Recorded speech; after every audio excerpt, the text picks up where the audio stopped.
doing something so important for our country, for our economy, and for getting us all working again and working well again. It's a tax reform that I think will make America strong and great again.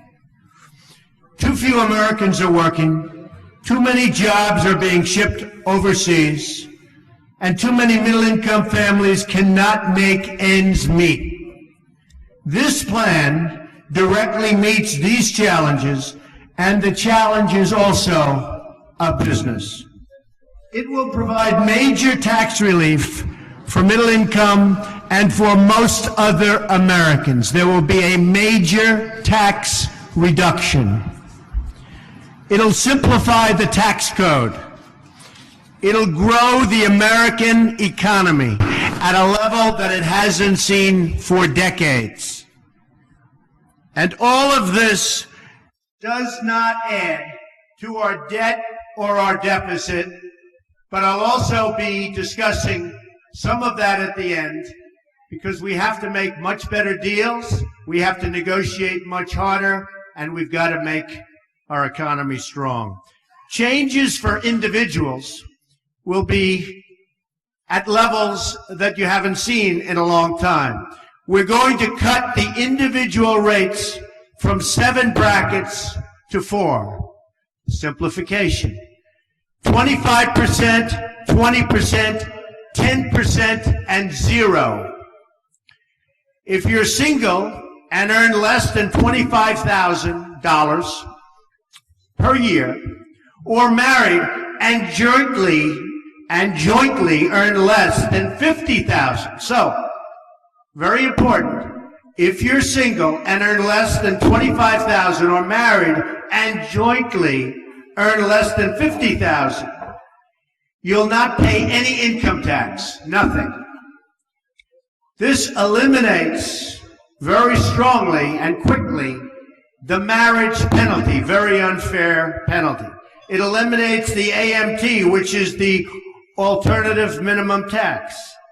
It ends the death tax. It's a double taxation. A lot of families go through hell over the death tax. It reduces or eliminates most of the deductions and loopholes available to special interests and to the very rich. In other words, it's going to cost me a fortune, which is actually true, while preserving charitable giving and mortgage interest deductions, very importantly.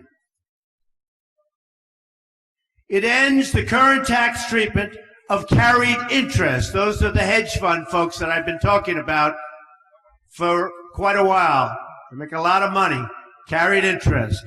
So it ends the current tax treatment of carried interest for speculative partnerships that do not grow businesses or create jobs and are not risking their own capital. Changes for business. Now, so important, because it's all about business. It's all about jobs. We have 93 million people in this country that are in serious trouble, that want to work, they can't work. So for business, no business of any size, from a Fortune 500 company to a mom and pop shop, to a freelancer living from gig to gig, will pay more than 15% of their business income in taxes.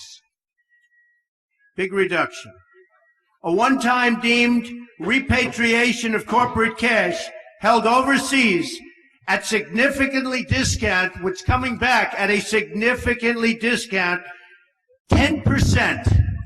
So it comes back discounted at a 10% tax rate and ends the deferral of taxes on corporate income earned abroad. Now, it's called corporate inversion. It's a huge subject. I've been watching politicians now for years. All talk, no action politicians. I've been watching them for years talking about bringing this money back. The number is probably $2.5 trillion. Everybody agrees it should come back. Republicans, Democrats, everybody. They can't make a deal. They don't know how to go about making a deal. The reason companies aren't bringing it back is the tax is onerous.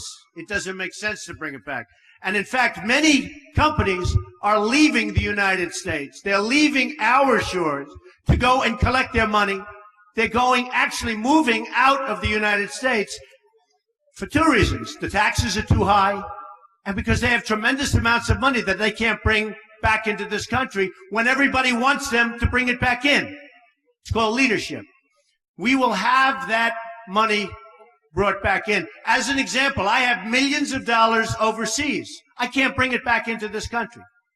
We file papers. We've been doing this for a year and a half. You can't get it back in. So the money stays in other countries, and that's what happens. Not good for us.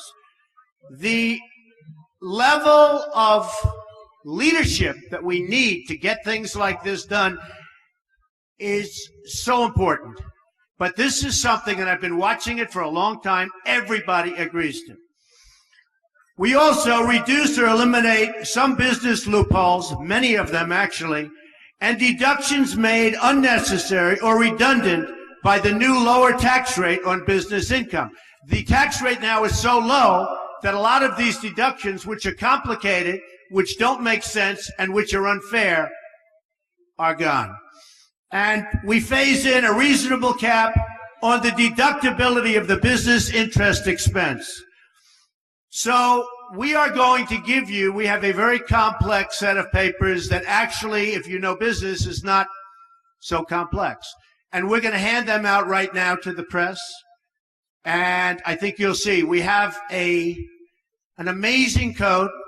It will be simple. It will be easy. It will be fair. It's graduated. As you get up in income, you pay a little more. Some of the very unfair deductions that certain people have been given who make a lot of money will not be available any longer. But I actually believe they'll do better because I think the economy will grow. It'll grow rapidly. And we'll have something very special. Now, with all of that being said, and before we take some questions, we have to cut the costs of what's going on in this country. If you look at what we're doing and the money we're spending, I read where a washer, you know what a washer is? Nuts, bolts, and washer. To send from one state to another, it was a 19-cent washer, and it cost $900 and some odd thousand to send it from here to there. And there are many examples. Hammers that cost $800 that you can buy in a store for a tiny amount of money. We will run this country properly. There is so much money to be saved. We're reducing taxes, but at the same time, if I win, if I become president, we will be able to cut so much money and have a better country.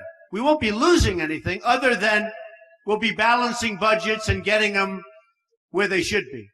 So this is a plan that's simple, that's a major reduction. I think people are going to be very happy. We've already had some very good reviews. I did the plan with some of the leading scholars and economists and tax experts that there are in this country. They love it.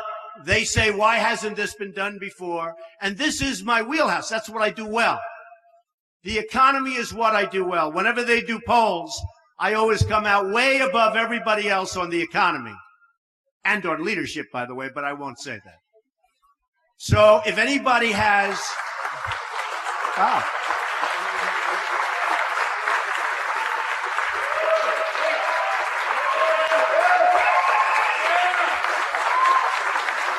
Thank you.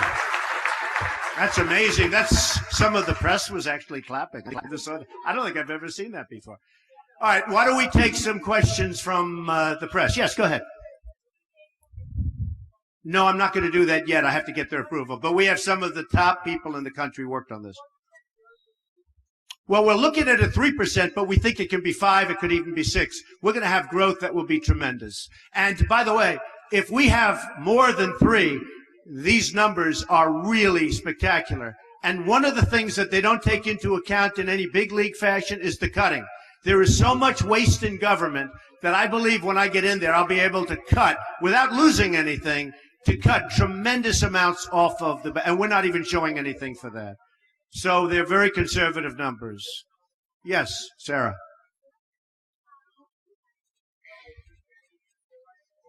Yeah.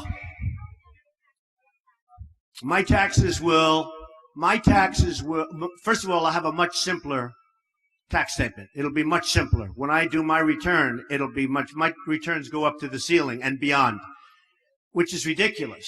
And you spend millions of dollars at a high level on lawyers, accountants, and everything else. We want to simplify them to a tremendous level. The bracket of 25, the big difference is many of the loopholes and many of the deductions, which are old, have been there for years, are antiquated in many cases, or are put there because a lot of the people that get these deductions are contributed to Hillary, they're contributing to Bush, they're contributing to every candidate but Trump, because I'm not taking any money, I'm self-funding. And these people want these deductions. There will be people, we're reducing taxes, but believe me, there will be people in the very upper echelons that won't be thrilled with this. We're taking away deductions, and that's one of the reasons we're able to lower it. So yeah, this is actually a tax reduction. A big tax reduction, including for the upper income. I believe that the economy will do so well that even though they won't be getting certain deductions, which aren't fair for them to be getting, that they'll end up doing better. Okay, yes, go ahead.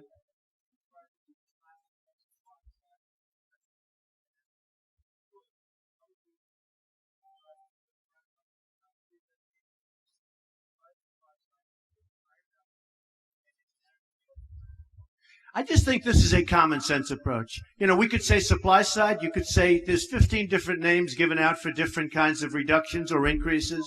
I don't think it's supply side or anything else. I think this is a common sense, well thought out tax proposal that's going to trigger the economy, going to make everybody go back and really want to work. It's going to create tremendous numbers of jobs. One of the other things that I'm coupling this with is if I become president, I'm going to renegotiate our trade deals. Because our trade deals are not sustainable by this country. Not sustainable. We cannot continue to let our jobs go to all of the different countries. There's not a country that we negotiate with that doesn't make a better deal. Everybody. We lose money with everything. I'm also going to renegotiate some of our military costs because we protect South Korea. We protect Germany. We protect some of the wealthiest countries in the world, Saudi Arabia. We protect everybody. We protect everybody. And we don't get reimbursement. We lose on everything. We lose on everything. So we're going to negotiate and renegotiate trade deals, military deals, many other deals that's going to get the cost down for running our country very significantly. I'm not showing a big number in that, but I believe that if I become president, those numbers are going to be massive. As an example, Saudi Arabia, they make $1 billion a day. We protect them. So we need help. We're losing a tremendous amount of money on a yearly basis, and we owe $19 trillion. I used to say 18 for the last 6, 7 months. Now it's 19, and it's only going up. Yes, Tom?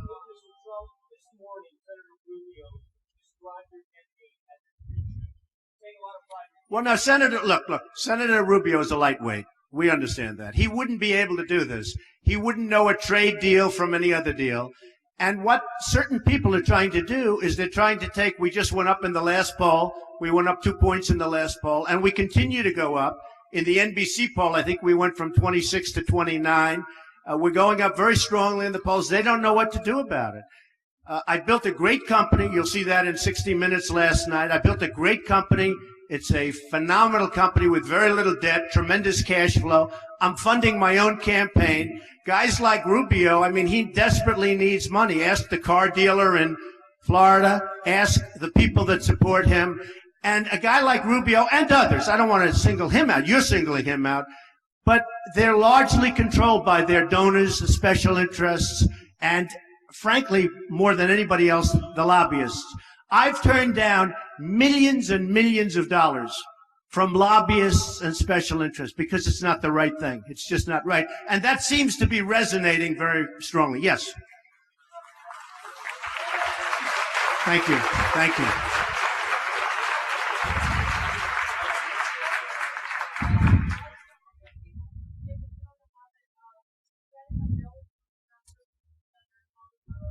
I negotiate. It's true, I do. I get bills from people and I negotiate. Well, is that a bad thing? The country should do that. Yeah, I would. I'd bring that same attitude to the White House. It's true. She said, I have a habit. When you get a bill, you call up and you negotiate. To me, that's a compliment. No, I want to take that thinking to the White House. I would bet you we could save 20% of our budget. I could even say more, but we could save a tremendous amount. That has to be the attitude our country has. You can't spend millions and millions of dollars on doing something that you can do for $2,000. You know, when you look at costs, we just spent $1 million building a soccer field. Okay? A soccer field for our prisoners that happen to be in Guantanamo. Okay? I don't like that. What do you need $1 million for? Level out the surface. Let them play. If they have to play at all. Okay? What do you need to spend $1 million? We just spent, it's a story today, $1 million on a soccer field. How do you spend $1 million doing the soccer field? You have a level piece of land. Throw them a ball, let them play soccer. If they have to play at all, why are they playing soccer is my question. Okay. Yes, sir, go ahead. No, it's too long. You don't have time. You're not time. All right, go ahead. Why don't you go ahead? Right.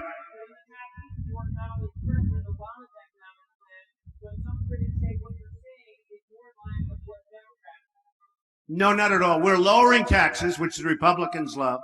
And I think one of the reasons I am doing so well in the polls, and one of the reasons I'm doing so well when it comes to the economy in all polls, is that this is the thinking. No, we're lowering taxes very substantially, we're simplifying, and we're getting rid of deductions that are actually obsolete, that certain people want to keep for certain reasons. So no, that's not true. Yes, sir, go ahead.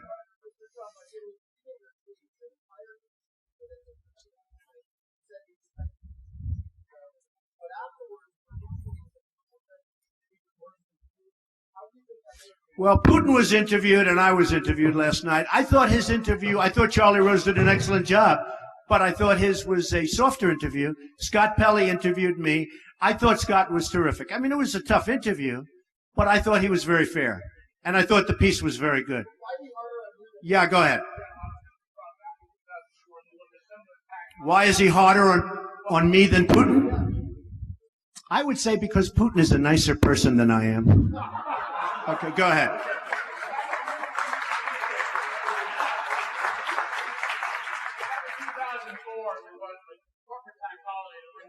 Right, right.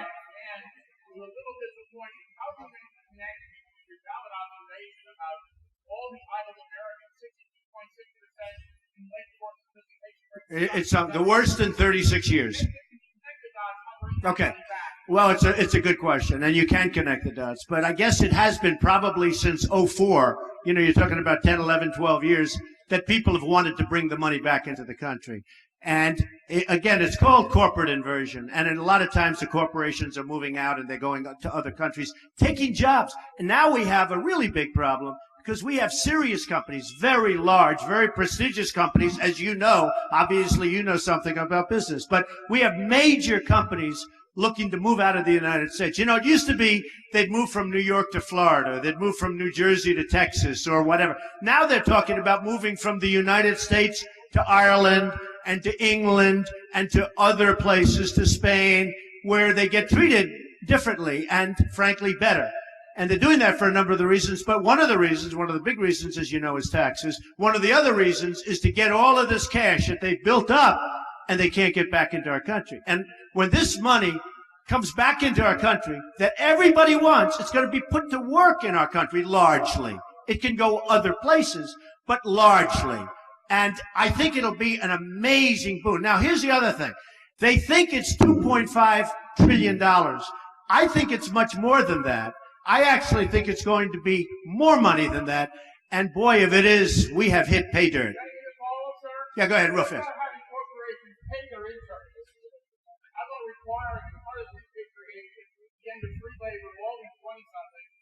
Well, when you end the repatriation, when you get the money coming back in, beyond, tremendous things happen. Sarah, go ahead. Well, I'll be announcing that in the not too distant future. But I will tell you, I've been honest. I'm the only one that's honest about this thing. I watched Romney and I watched, I pay so much tax. I pay so much tax. I watch all politicians and they say, I fight like hell to pay as little as possible. Can I say that? I'm not a politician. I fight like hell, always, because it's an expense. And I feel, and I fight. I have the best lawyers and the best accountants, and I fight and I pay. But it's an expense. And frankly, I would feel differently if this country were spending the money wisely instead of throwing it out the drain. Our country spends our money so stupidly. And I will tell you that I can speak for myself. I pay a lot of tax, but I fight like hell to make it as low as possible. But I would feel a lot differently if our leadership was such that I respected the decisions. All you have to do is look at a list of the things that our government is spending money on right now, and you don't feel so good about our country. Yes.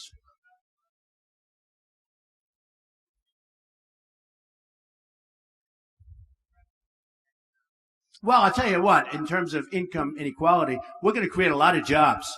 Right now, we have a false 5.4, 5.3, 5.6. Every month is different. It is such a phony number because when people look and look and look, and then they give up looking for a job, they're taken off the roll. So the number isn't reflective. I've seen numbers of 24%. I actually saw a number of 42% unemployment. 42%. And it could be because when you're looking for a job and you go around and you look and you look and you fight and you want to work and you want to take care of your family, and then you can't get the job, and you know what I'm talking about because you're shaking your head, and you can't get the job. Essentially, for statistical purposes, you are considered employed. So then I read, every time it comes out, I hear 5.3% unemployment. That is the biggest joke there is in this country. That number is so false. And people ask, how come Trump is doing so well? And Carson and others, how come they're doing, why they're doing well? Because people are tired of political speak. They're tired of that. And the worst example of it, one of the worst example of it, is the phony unemployment rate. The unemployment rate is probably 20%. But I will tell you, you have some great economists that will tell you it's 30, 32, and the highest I've heard so far is 42%. There's anger out there at the job picture. Now, one other thing. With that being said, China, Japan, Mexico, Brazil, these countries are all taking our jobs like we're a bunch of babies. That will stop. People will treat us fairly if I become president. We are losing our jobs. We're losing our base. We're losing our manufacturing. All of that will stop. Yeah, go ahead. Well, this is number one, it's simplification. Number two, what I'm really doing is the big picture, because corporations now are going to start having an incentive to create jobs. They're going to have an incentive also to stay in this country. They're going to spend, well, if they provide bigger dividends, people are going to have more money to spend. So that's not so bad either. If a corporation gives out a bigger dividend, that's great. Mr. Jones gets a bigger dividend, he's going to have more money to spend in the economy. So that's good. Yes, ma'am. Should Christie what?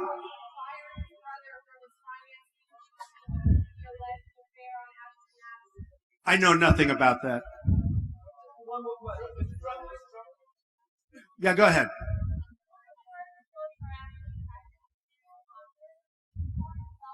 No, I'm not a populist. No, I'm not. I'm a man of great common sense. I'm a man that's built a tremendous company with the best locations in real estate, the best everything. You're here at one of them. I have many of these. I've done a great job. I've employed tens of thousands of people. I employ now thousands and thousands of people. I've done a good job, but I wouldn't say populist at all. I would say I'm a man of common sense. I'm cutting taxes. I'm going to create a lot of jobs. I'm going to get rid of a tremendous amount of waste. And I'll tell you what, The waste that I get rid of, is going to have a huge impact, and I'm not even putting that in my numbers. So I think it's going to be terrific. All right, how about one more question? Go ahead. Yes, the motor industry. That's a beautiful way of describing it. The motor industry. Where are you from? England. I love oh, what a beautiful accent.